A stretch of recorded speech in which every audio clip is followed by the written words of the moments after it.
Welcome to the ChargePoint podcast, brought to you by Flexecharge, your gateway to the future of EV charging. In each episode, we dive deep into the world of EV infrastructure, offering insights and perspectives from industry leaders, innovators, and the people at the forefront of deploying charging solutions and networks. Join us to explore the exciting developments that are accelerating our world towards sustainable mobility.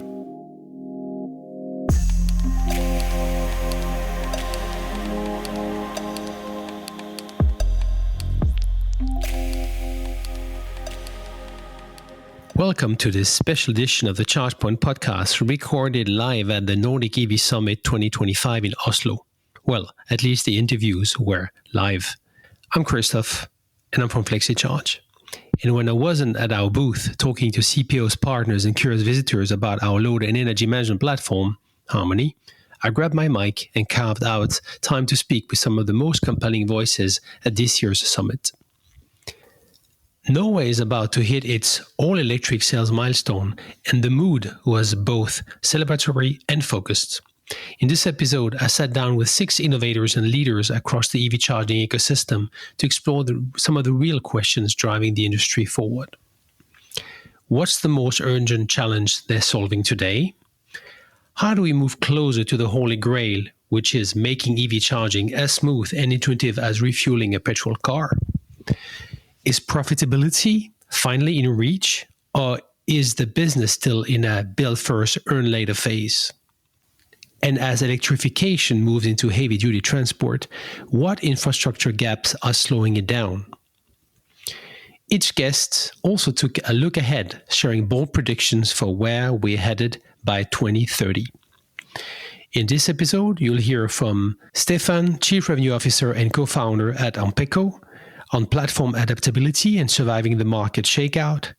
Ari, co-founder of Intercontrol, with hard-earned insight from Europe-wide vehicle-to-grid pilots. Christian, co-founder at M Society, redefining AC hardware for scale design and long-term durability. Jacob from Elby, solving urban charging by embedding infrastructure into apartment buildings. And Wolf Schlatter, CEO of DXPE Management and advisor of Flexecharge, offering a strategic take on megawatt charging, CPMS consolidation, and where energy meets infrastructure. These are fast, focused conversations straight from the show floor, capturing the pulse of an industry that's charging into its next chapter. Let's plug in. All right, let's get started with the first interview here at the Nordic EV Summit 2025. Welcome to you, Stefan from Ampeco. So can you tell us briefly who you are and what is your company showcasing this year at the Nordic EV Summit? Yeah, certainly. Thanks for having me. And I'm happy to share some of my insights from the EV charging industry. I'm the co-founder and chief revenue officer at Ampeco. And we started Ampeco 7 years ago when in Bulgaria there was less than 100 EVs. And I even didn't know the difference between AC and DC. And I'm quite excited that now today we are able to have conversations with some of the most knowledgeable people in the industry. And I feel like I'm not a complete moron. And the imposter syndrome, it's known. Yeah, exactly. So what are you showcasing this year? What are you at the Nordic EV Summit? What are you presenting?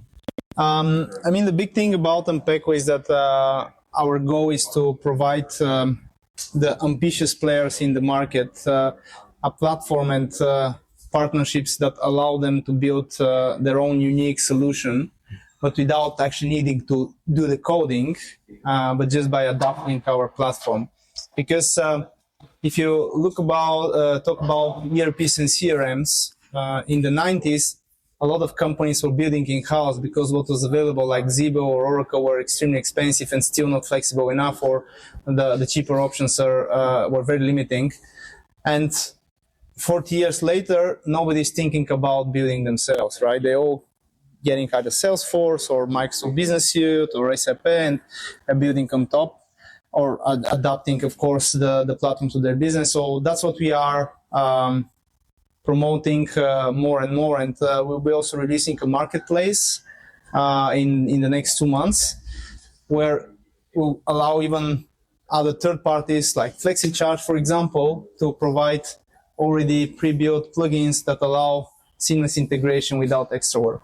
Clever. Yeah, looking forward to hear more of that in the next 2 months. So maybe back also to what you're trying to do as a company. So what's, according to you, the biggest problem in EV charging that we're trying to solve right now? I mean, biggest problem, I think we can say profitability. Unfortunately, this is a multi-dimensional problem. There's things like how we improve uptimes, how we improve utilization, and so on and so forth. I think the biggest challenge, at least for now, is how do I paddle through these difficult times, right? So how do I survive?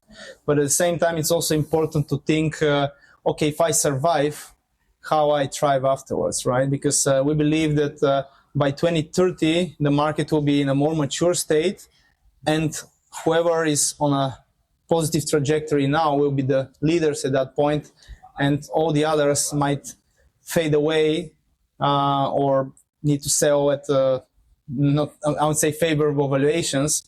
So yeah, I think the biggest challenge right now is how to survive, but at the same time find ways to really innovate and be different. So to win over the market in the next 5 years. Absolutely, yeah. Well framed, absolutely, yeah.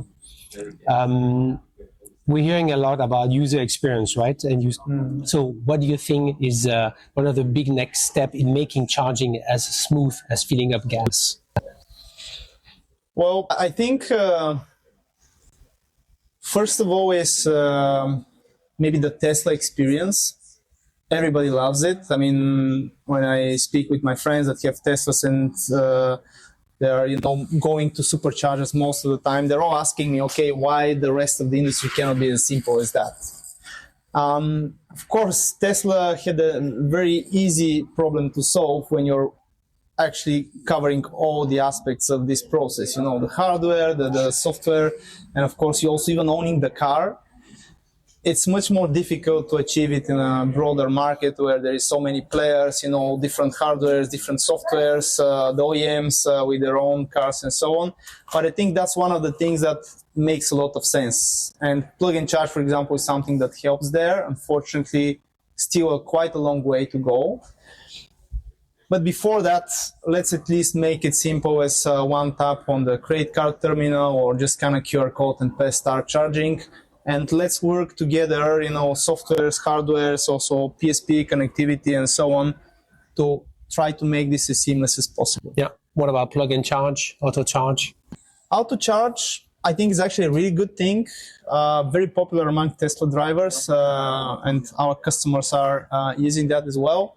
I think part of the challenge with auto charge is that it doesn't work for all vehicles, right? I mean, there is the Volkswagen group that are changing the MAC addresses every time, so you cannot really get it to work. There's also cases where some Chinese manufacturers use the same MAC for all their cars. So I think it's still not ready for prime time. At the same time, really works well for people that are a little more educated and know their car can work, and of course a good amount of DC chargers now support it. So I would say definitely something that creates positive user experiences, and this is also what my Tesla friends love as well, because they can figure out to charge, and they're kind of having the same experience on the Alpitronics, on the Camp Powers. So definitely not to be disregarded. At the same time, still not the universal solution that we hope we get in the end. Yeah, understand. That my grandparents, okay, maybe not grandparents, my parents can use without thinking about it. Exactly, right? But that's where we want to achieve for sure. Exactly. Yeah. So let's talk about another key topic, hot topic here at the Nordic EV Summit and all around, which is electrification of heavy duty and commercial fleets, right? So I'd like to hear a bit of your thoughts here at Ampeco. So what's the biggest infrastructure hurdle you're seeing there, or what do you see as challenges to really get that started properly? And how are you working on this at Ampeco? Maybe give me a bit of your thoughts. Yeah, we have actually several customers that signed up with us in the past year and a half, and all of them are heavily focused on heavy duty because it's definitely, I think, a new type of setup that needs to be thought out separately from the standard EV charging. first of all, it's just the space that you need for these vehicles, right? I mean, we've seen a lot of pictures where these heavy duties are somehow trying to squeeze into the, you know, the normal parking spaces to still get some charging. This is a totally different new form factor, which means it's also pretty capital intensive, because you need to think about maybe building the whole infrastructure, including, you know, all the places for parking and even canopies and so on. So it's something that definitely requires a lot of investment. But at the same time, it's also something where CPOs, for example, here in the Nordics, I spoke with a few of them that are doing a lot of this. It's a really good promise because it increases tremendously utilization. I mean, just one charge they do like 300 kilowatts. And that's something you usually do on a DC charger for 2 days with passenger cars, right? Because the average charging then is 35 to 37 kilowatt hours. So tremendous opportunity. And at the same time, the fact that these trucks are moving all the time, it means that in a day you can do easily like 6, 7, 10-ish, 20 even, if it's more like, almost 24 hours.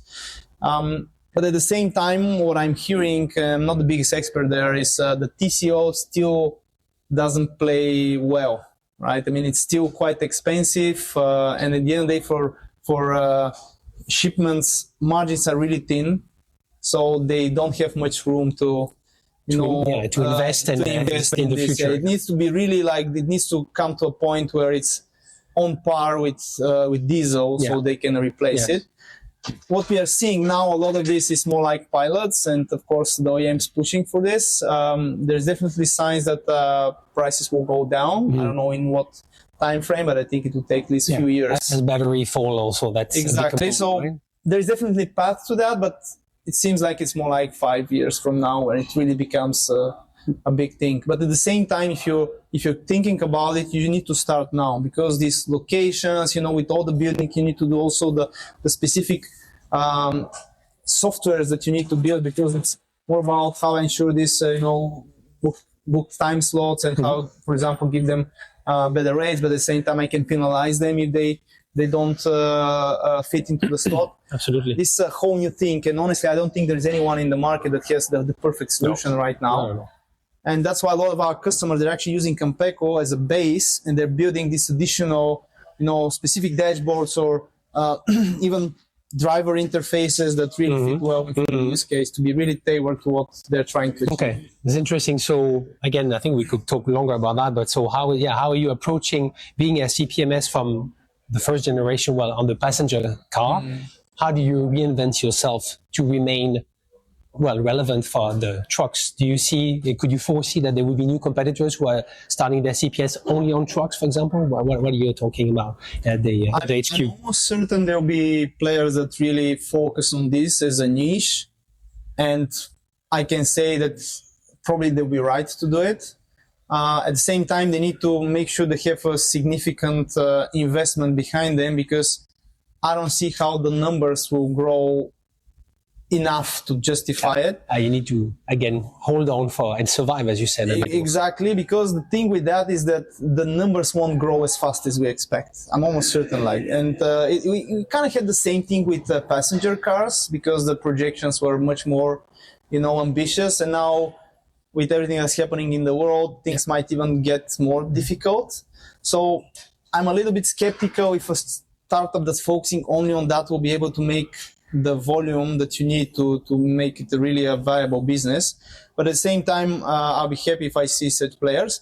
What we are doing as a company, and that's been working quite well for us, is our goal is to build 90% of all our clients need, and help them very easily develop the remaining 10% that gives them the competitive edge and the uniqueness and the specific dashboard with maybe some specific algorithms or specific way they want to organize the booking and all the billing and so on. And we believe there'll be companies that actually use Campecco to build these more specific solutions. And we already have such cases. We have, I won't mention names, but some of the biggest fleets in Europe are serviced by our customers, but you won't understand Campecco underneath, because they've all built their own thin layer, let's say customer-facing portals or apps, which give them this unique edge that you need to be able to compete as well. Right? So That's how we see it. Top. And to round off, a bit of a crystal ball exercise always, which is one of favorite disciplines.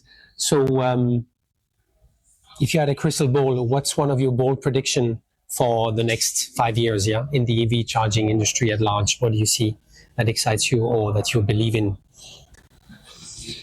Yeah, that's a good question. I would say if it's something that's a little bit closer to us, I believe in 5 years, the business models will be much more clear.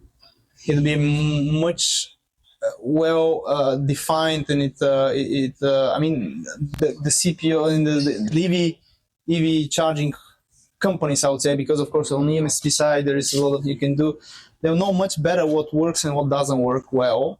So we can be at the point where we're not having a lot of waste, because I think there is still waste out there. I mean, waste of capital also. Yeah, for sure. And also you will know how to make a really good and seamless UXs. And what I hope to some extent is there's also a little bit of simplification, which also means that maybe some of the players that didn't manage to get into a leadership position will kind of fall out, and then it will be a little bit more consolidated market, which will allow us to be closer to what I said, like the Tesla experience for the EV drivers.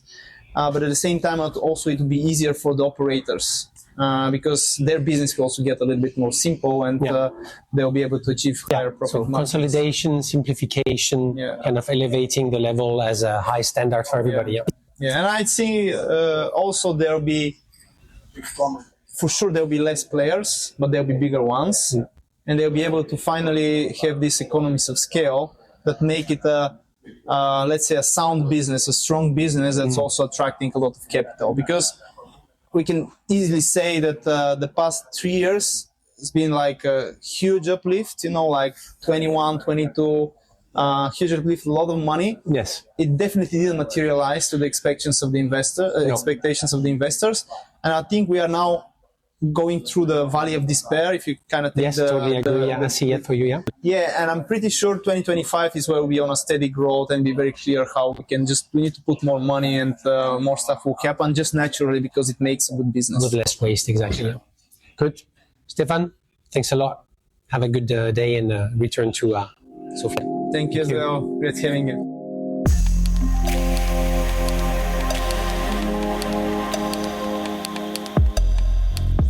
All right, now moving on to the second conversation here at the Nordic EV Summit with the one and only Wolf Schlachter. Wolf, thank you for taking a few minutes here in your busy agenda to catch up with me. So what do you see in the hot topics that are being discussed this year at Nordic EV Summit? What are still the biggest problems, or the biggest problem that we're trying to solve in EV charging? It's a big question. Well, thanks for the interview, Christophe.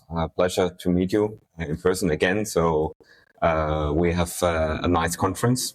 We had a nice conference first day, and hopefully the second will be also quite attractive. We have seen lots of activities in the hardware segment. Not new players coming up, but I would say improved hardware on the charger side. So customer experience is getting more, I would say, on a top priority. Availability of chargers, and also how to say, charging speed at the end of the day. We've seen lots of opportunities for commercial vehicles coming up. So truck charging is one topic. On the other side, we have also lots of charge point management system provider on site. So the well-known one, even local heroes like this from Nordics, as well as players from all over the world.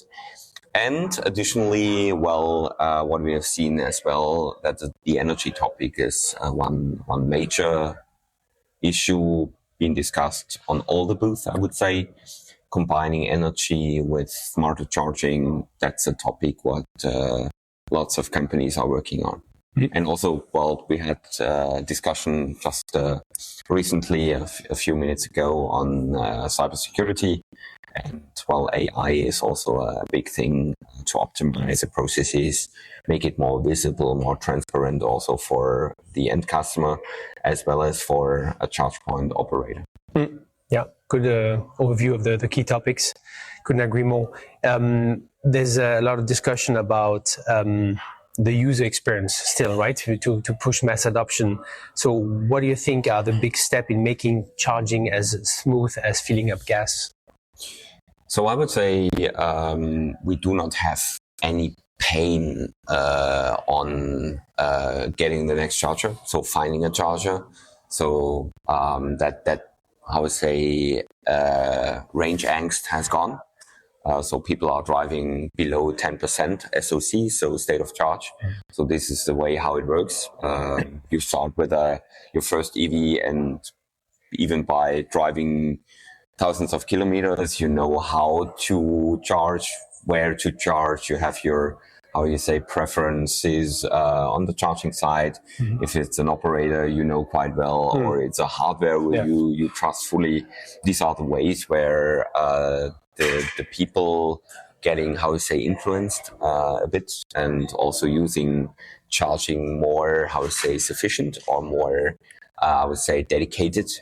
So having this kind of safety that the charger is working, this is one thing where the CPO has to work on, and improving the charging experience means also availability, of course, the right charging speed for the right car.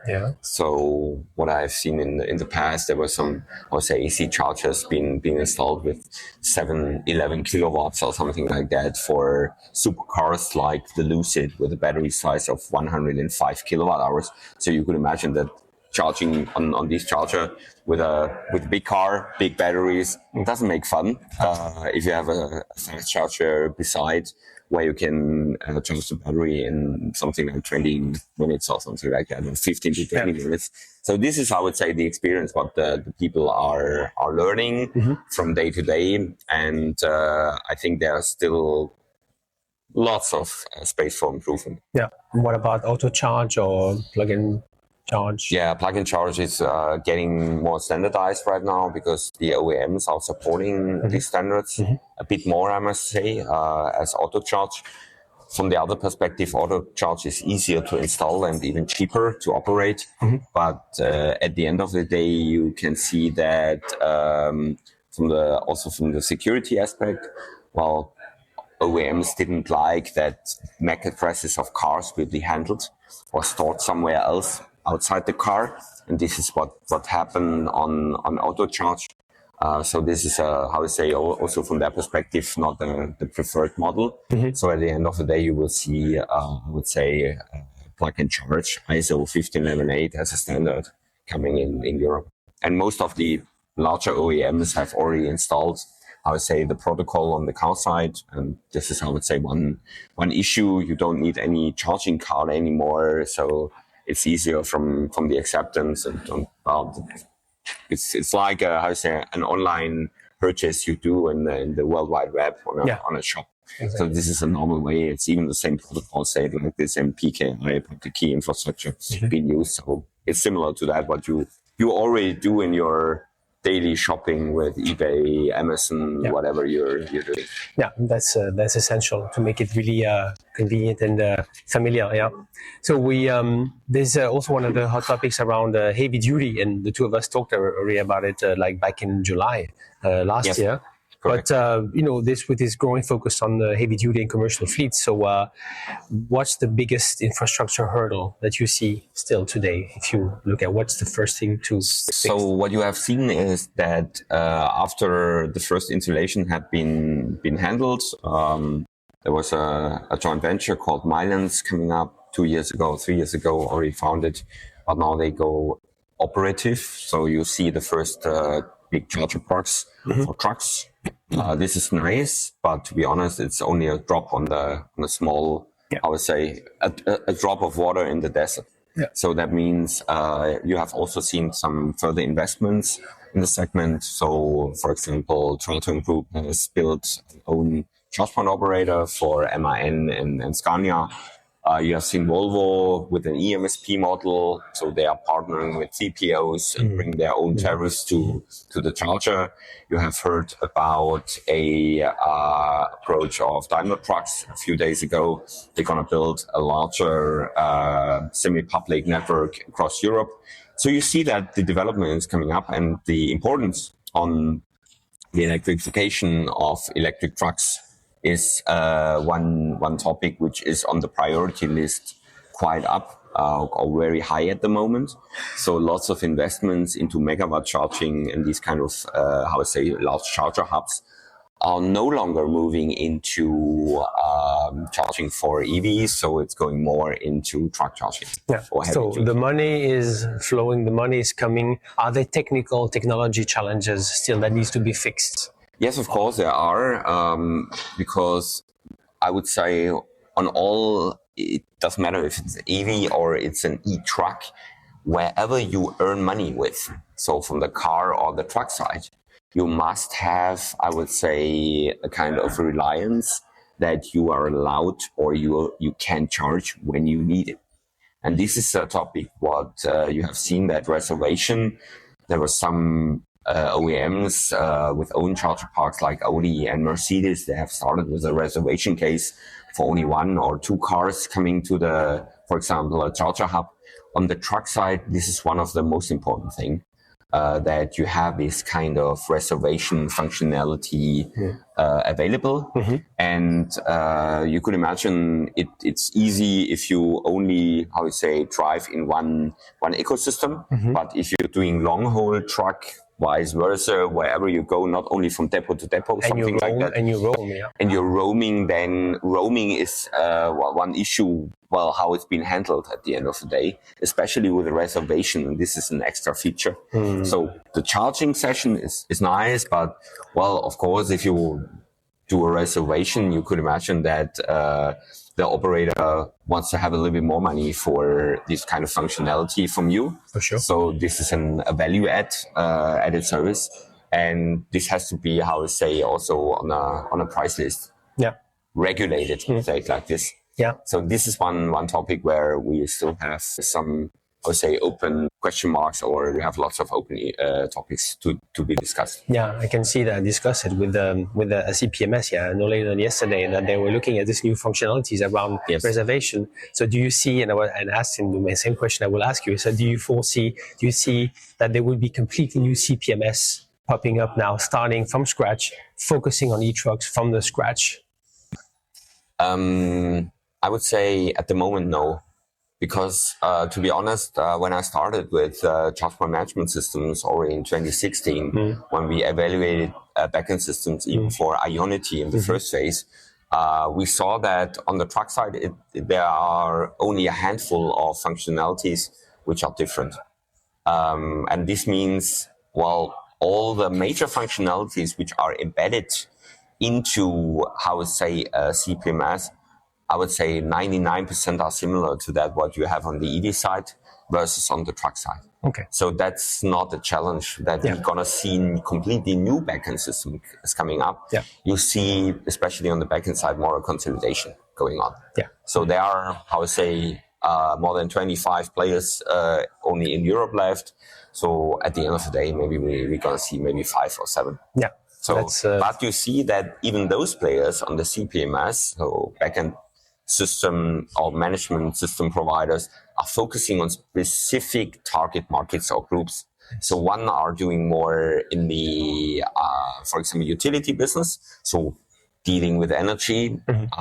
Others are more focusing on OEM. So then it's something like plug and charge for trucks. Yeah. But this is not a challenge, I would say, because the process has been defined, and it's not a big hurdle to implement this for trucks. So it's smaller, incremental innovation to adapt to trucks, not completely. So we will not see a dedicated CPMS, charge point management system for a truck operator.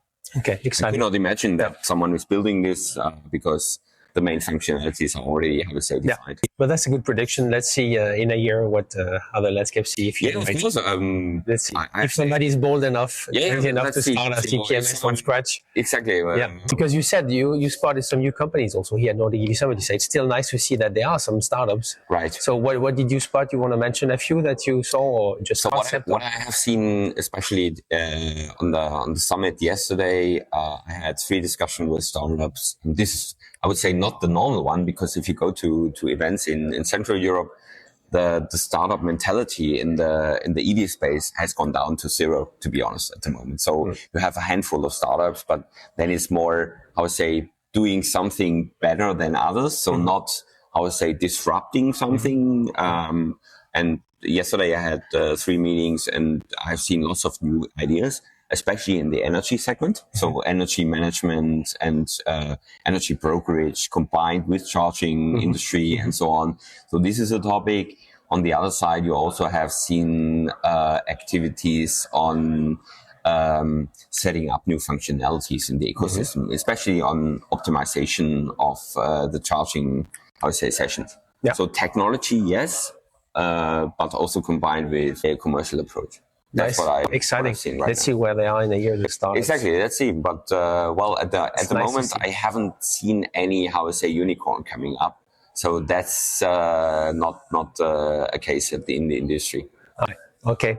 Wolf, thanks a lot. Have a good day, and see you around. Thank you, Christophe. You as well, and enjoy the booth and the activities on site. Thank you.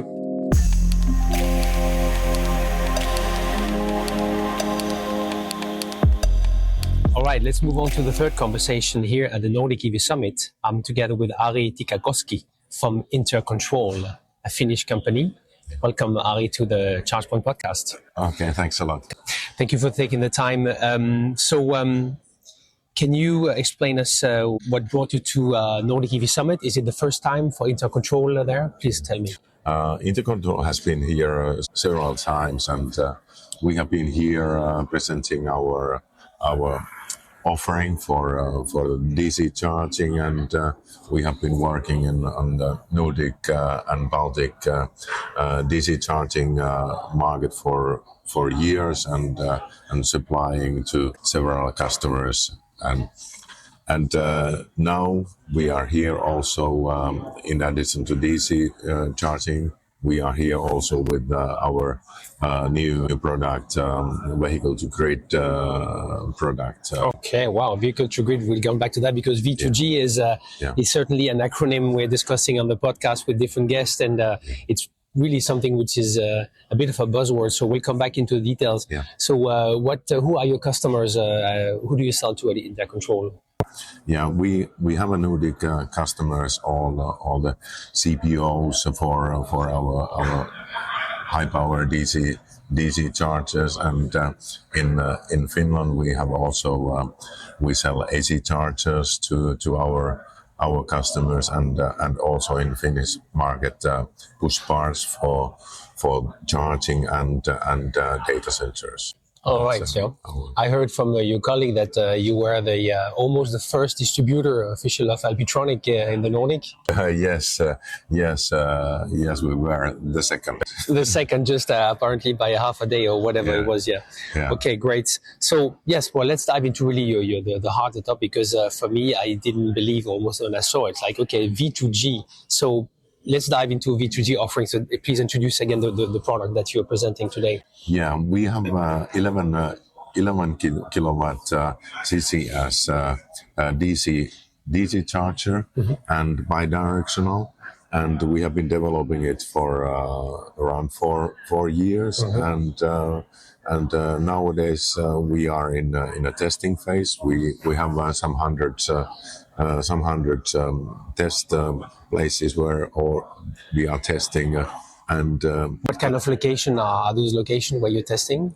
It is in Finland, Sweden, Germany, and those countries, and are those company sites? Are they industrial, residential? Different type of places where we try to get very different type of experience, and of course then also different cars. So currently this kind of MEB platform cars, Volkswagens, and these they are already officially bi-directional, and those cars are working very fine. So we're talking ID4, ID5.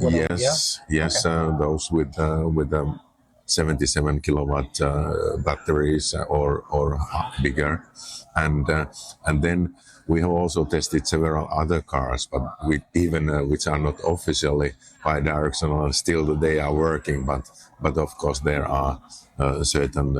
Okay, so you're not allowed to say that they are compatible because they don't want to say it. We can only say that we have tested and they are working, but we don't tell which ones. Yeah. Okay. Fair enough. But almost, let's say, 80% of the cars are working. Impressive though. So let's dive. You told me about the difference between V2G for DC, V2G for AC. Can you explain a little bit?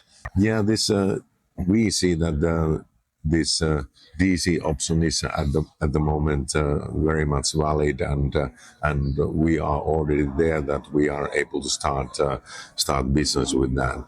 But with the AC side is a little bit more difficult, because then the grid connection point is in a car, and car manufacturers need to do all these kind of grid approvals and things, and there we see that that's very big challenge for those AC charger manufacturers. Can you say a word about the grid approval? What kind of process is that? Who is approving concretely here? It is really, for example, what we are doing. We are approving our product in DECRA is approving it against European level standards, and then we get approval from there, and of course then local authorities are still approving things and giving. But anyway, if you have a European level approval locally, it goes then. Okay, so for example, through DECRA, you said, right, as a company. What's the company you mentioned? Yeah. Okay, great. Okay, so please continue on the difference between V2G for AC and DC. Yeah, I think that it takes time for AC guys. There is only, is it Renault 5 and some Polestar experiences or tests only for AC, but the DC we are here, and it seems that quite soon we are on the market with these DC chargers, and some of our customers are really pushing us to get it on the market. Yeah. So the pilots that you're running in those different countries, it's the last phase and before really commercialization. Yes. We hope that we are in really in the market at the end of this year. Before that, we are still testing. Exciting. So can you maybe just explain a bit more in detail what's happening concretely in terms of energy flow, current flow, where at those locations with this, when typically would it go the other way than into the car, which is usually the normal, really the baseline. In the beginning of this, where this vehicle to grid comes, was the idea was behind some tens of years when idea of electric car came. So people realized that it is a great opportunity to put energy to the car battery, when especially renewable energy, wind and solar, which is not consistent, and then nowadays the home is a good experience that with this kind of charger you get at least 50 kilowatt hours energy storage, and that's a big compared to what you can buy from the shop, and they are expensive. But you can use your car energy storage, so you can save your solar energy, and also with the new, for example, here Nord Pool pricing. When the price is very low, you can charge your car, and when price is very expensive, you can take electricity from your car to your house. And one option which is giving good payback is also participating electricity reserve market, where you you can earn money being in reserve, and when there is for example frequency fluctuation, then you are able to support this grid. Yeah. So that is one good option to make money. So concretely, how is it happening? Because all of this is very clear and I think familiar to most of the audience. And thank you for recapping. So concretely, what's happening? How much energy is flowing from those chargers and the test pilots? Just to give an example, is it typically at night, or give it a bit of an example of what's happening on those test pilots? What do you see? Our charger is 11 kilowatts, and in tests it depends. For example, in home needs home energy management system, which is really guiding how the currencies are going in a home, whether it's needed to load your battery or okay. So you need a home energy management system in the charger, not just the charger component. No, charger they go together. Charger is only allowing you to use your car battery, but you need a home management system, and that's the brain of the thing. So you can bring all those ingredients in the same game. And do you see your business to business professional customers, are they using also the energy back into their building to, instead of taking out of the car, as you said, right? When electricity is expensive, then they would take from the cars to run their business, their building, the lights, the heating. I mean, what's the idea in V2G for business to business? In our partners, they are the players who are offering the package to the home users or building owners or some other public places. So we are not directly in connection with the end users, but our partners are making this possible for home users. Okay, yeah. So home users and companies are like, okay, but that's quite exciting. Yeah, and we discussed the power. So 11 kilowatt, it makes sense.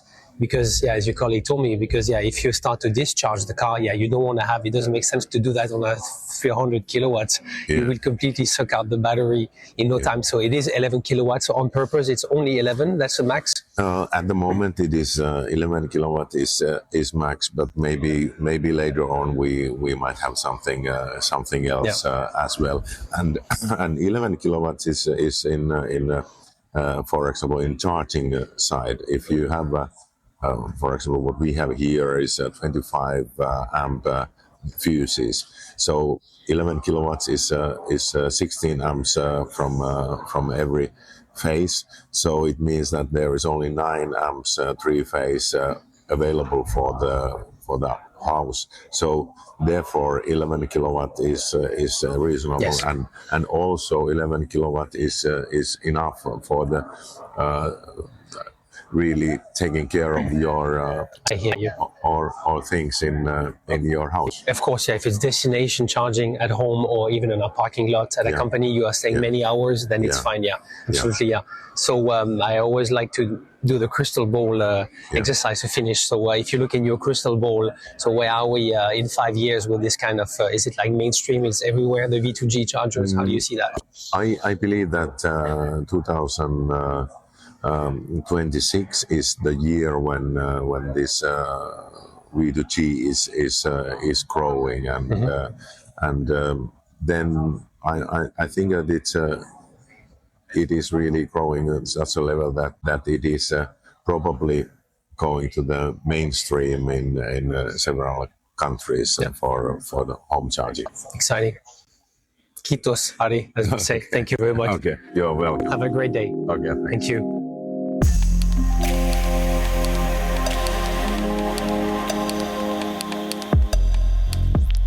And moving on now to the next conversation here at Nordic EV Summit 2025 with Christian, co-founder of AMP Society. I fell across your company with this beautiful design, so we'll come back to that, I guess, part of your DNA and your offering. So, welcome to the Chargement Podcast. Thank you for having us. So can you maybe start by, so what are you and what is your company doing here at Nordic EV Summit? Yeah, so this is the first exhibition actually for the hardware that we've developed for the past 6 years. And that hardware was part of a charge point operator called ChargeNode, which is the largest charge point operator in Sweden. And we've done a really successful journey, and that hardware now is ready for scaling to other CPOs and other vendors. So this is why Amp Society is a pure hardware company as a former part of ChargeNode. All right. Okay. So so when did you create concretely Amp Society? Yeah, Amp Society was actually created simultaneously with the charge point operator. Okay. So that's 6 years ago, and that hardware within the CPO have developed up until now. So it's the 5th generation of the hardware, and the 5th generation is now ready to be scaled to other customers, so to speak. Exciting, yeah. So who are your customers? Who are you trying to sell your solution to? We are focusing more on the premium side of the AC destination charging part. So destinations like hotels, golf clubs and stuff like that, but also larger real estate companies that value TCO and longevity of the charging infrastructure rather than cheap wear and tear solutions. Okay. Solutions. Okay. So but I guess to explain a bit to our audience, so describe a bit your solution, your product. Yeah, it's very visual. So unfortunately, people have to go on the website or see the short glimpse of the video. But tell us a bit about your product. Thank you for asking. But again, then most vendors offer charging boxes with 1 or 2 outlets. We sort of from the beginning thought that this is a large-scale EV charging game. That's right. So we built the system from the start. So it's not like home chargers built into cluster, because that doesn't work that well. So we started with the previous generation saying that it's everything from 15 charging outlets and upwards. I think the biggest one we have is like 525 something. Wow.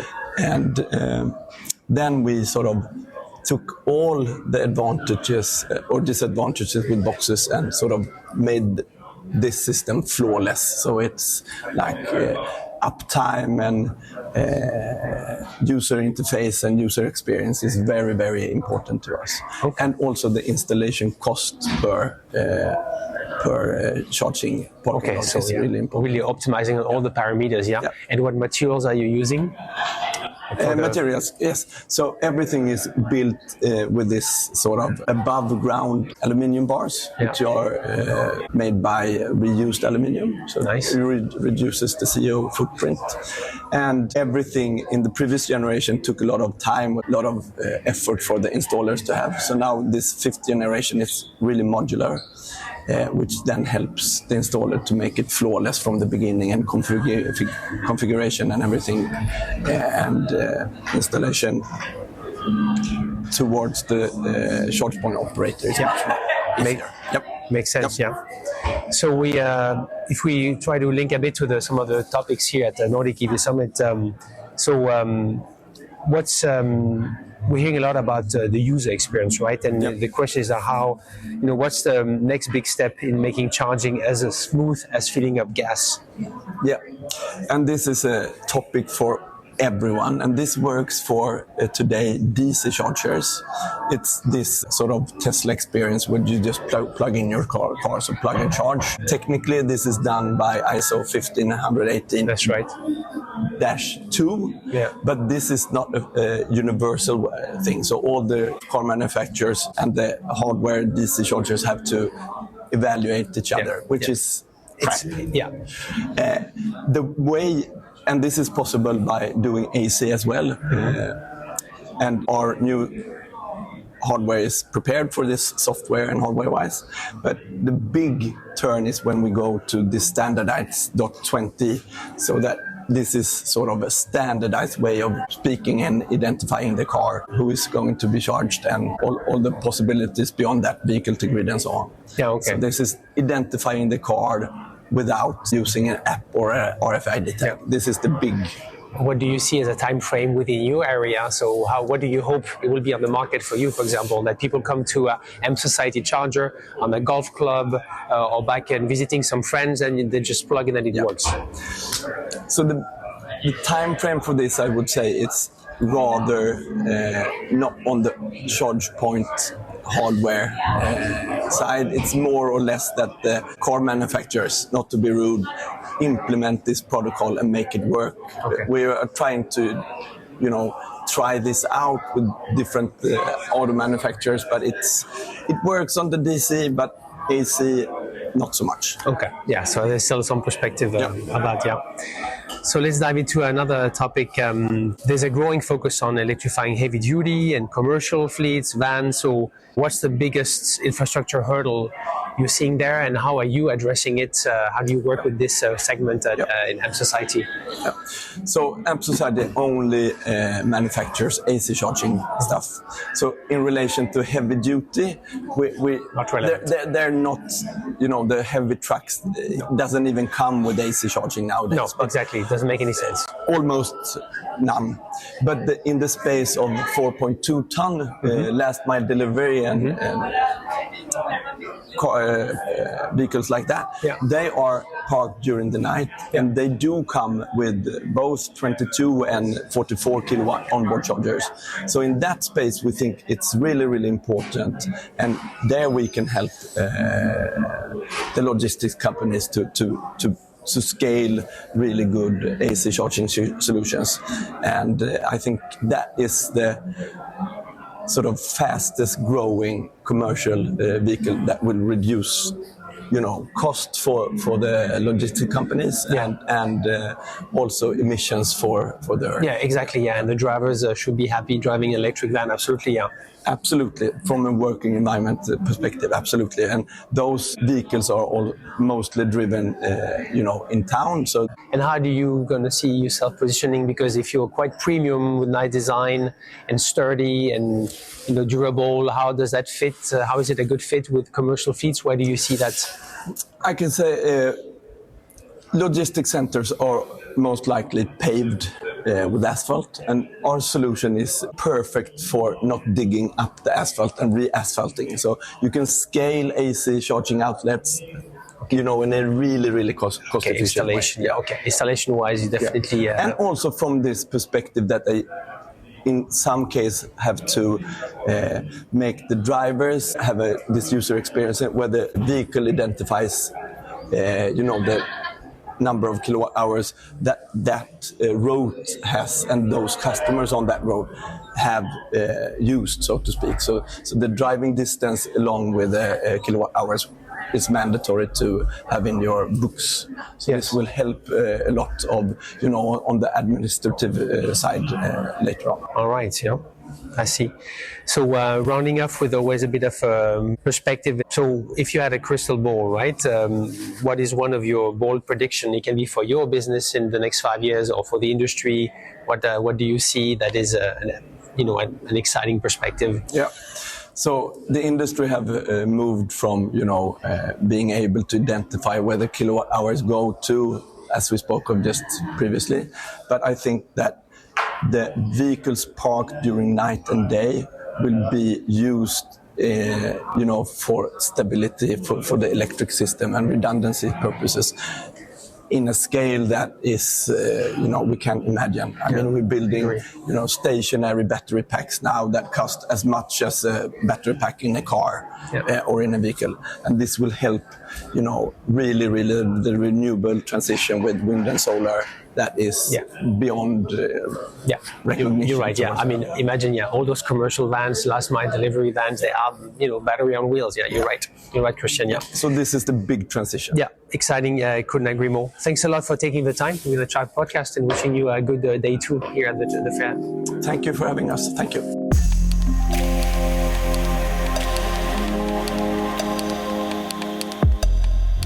Moving on to the next conversation of today's episode of the Nordic EV Summit with Jakob Birklund from Elby, as we say in Danish, or Elby, if it's in English. Yes. Welcome, Jakob, to the Chat podcast. Thank you.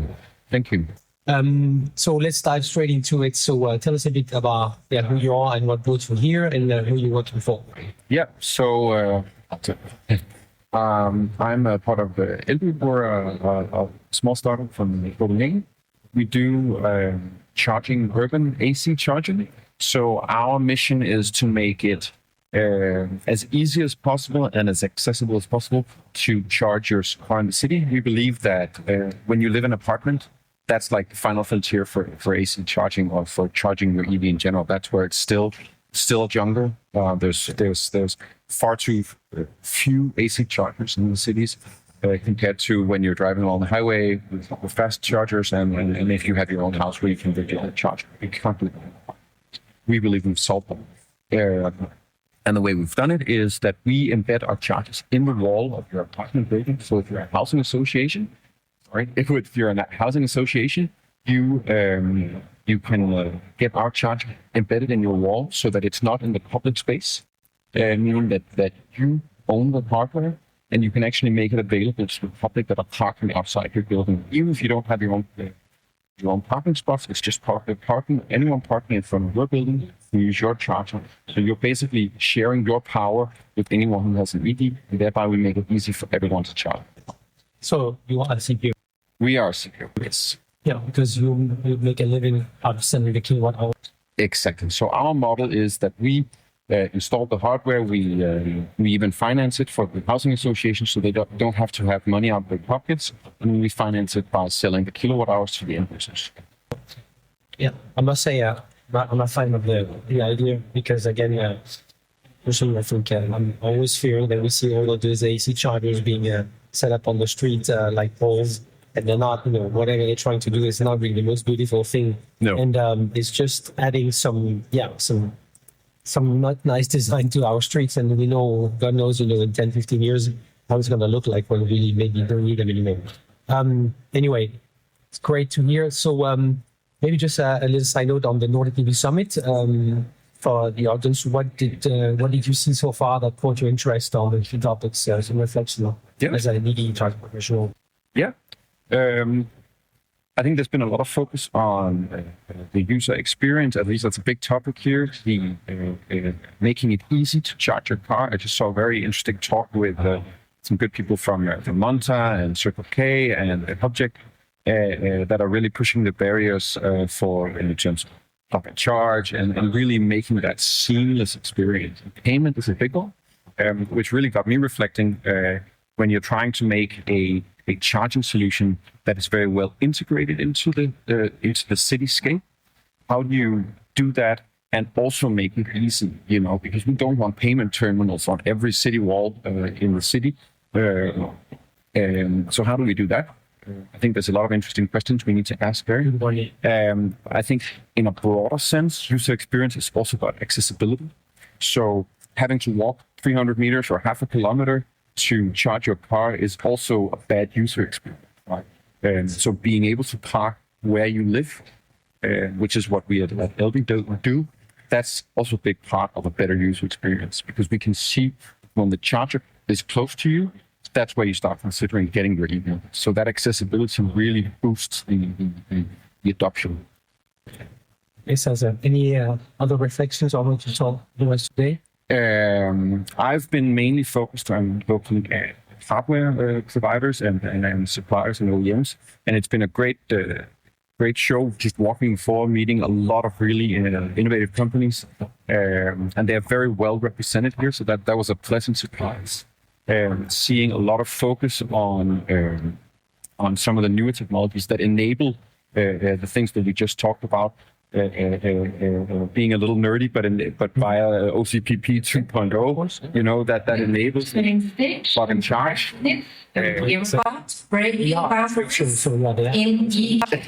Exactly. Welcome to second floor, main stage. Just like if you were here, can continue. Don't be afraid to be nerdy. All right.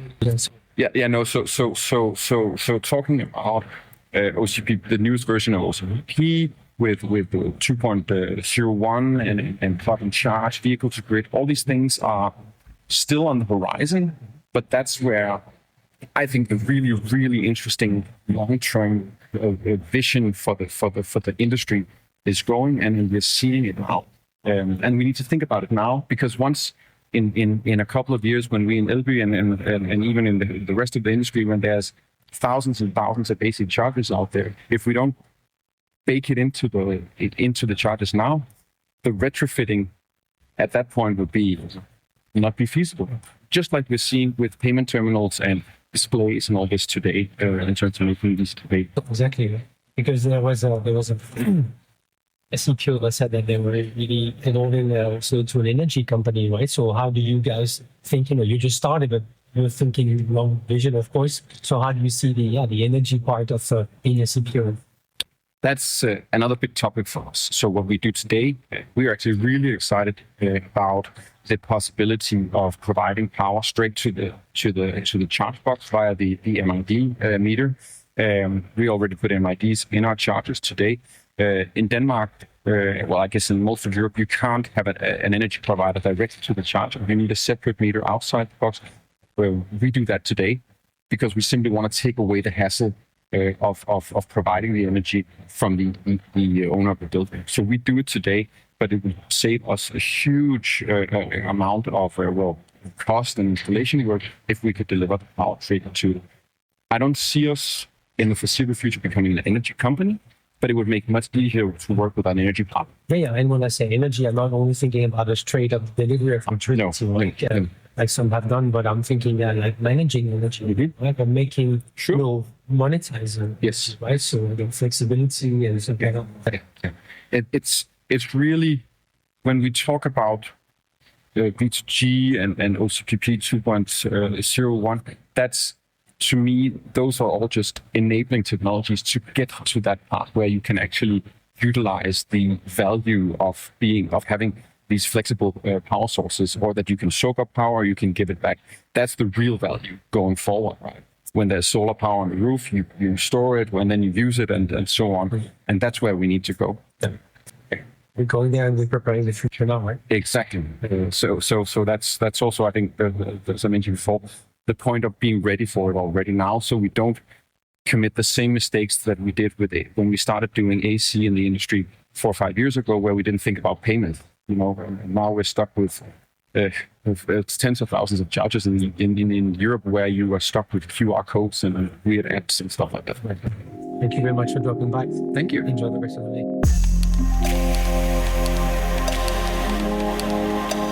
And that wraps up our special episode from the Nordic EV Summit 2025. Over the course of these 6 conversations, a few powerful themes kept surfacing. Each one linked to the big question that I asked. What are you solving today? Where's the friction in user experience? Can this business model scale? And what's next for commercial fleets and their grid? When it came to the most urgent challenges, the answers were refreshingly grounded. Christian from M Society shared how they've moved from operating Sweden's largest CPO to launching premium AC hardware built for destination charging. From golf clubs to real estate portfolios, their focus, designing for large-scale deployments with modularity, durability, and install efficiency in mind, something's too often overlooked in the AC space, if you ask me. Jacob from Elby tackled a different kind of challenge with urban EV adoption. He explained how embedding AC chargers directly into apartment building facades could unlock dense city charging without cluttering the streetscape. His vision isn't just about hardware, it's about enabling housing associations to become micro CPOs and solve a long-standing access gap in cities. On the user experience front, the frustrations are still real, but so is the progress. Stefan from Ampeco and Ari from Intercontrol both pointed to the complexity of interoperability and fragmented standards. Stefan noted that even today, too many EV drivers still need to scan QR codes and juggle apps. Ari showed us what's possible on the bleeding edge with real-world V2G pilots, explaining how the 11 kilowatt DC bidirectional chargers are being tested across several European markets, offering not just energy savings, but a whole new dimension of flexibility and resilience. When we explore profitability, most guests acknowledge that we're not quite there yet, but we're getting closer. Stefan emphasized that many CPOs are still navigating the valley of despair, trying to reach a point where utilization and uptime make the math work. At the same time, Models are maturing, and those who survive this phase with differentiated value, like better digital tools or unique customer segments, will likely lead the market 5 years from now. Then came the big high-voltage topic, commercial and heavy-duty charging. Here we got some truly rich insights. Wolf Schlachter brought the strategist's lens, describing how the rise of megawatt charging, reservation-based services, and truck-focused networks is not only reshaping the investment landscape, but also challenging back-end platforms to adapt. His point is not about reinventing CPMS from scratch for trucks, but refining and integrating new logistics-specific features, especially as roaming and scheduling become critical. Finally, the crystal ball question delivered a healthy mix of realism and optimism. Some guests see a future where vehicle batteries routinely support the grid, where chargers are smart enough to manage energy flow dynamically, and where business models finally align with operational simplicity. Others predicted a necessary shakeout where players that can't scale or differentiate will fade, and the industry will consolidate around mature ecosystems and interoperable standards. Across the board, though, the message was clear. The future of EV charging won't just be about faster kilowatts. It'll be about smarter integration, better design, tighter partnership, and business models that actually work. Thanks for joining me for this packed episode. If you found this valuable, make sure to follow the ChargePoint podcast for more voices from the field when infrastructure, innovation, and electrification converge. And share with your friends and colleagues. Well, get the word out. Until next time, keep charging forward.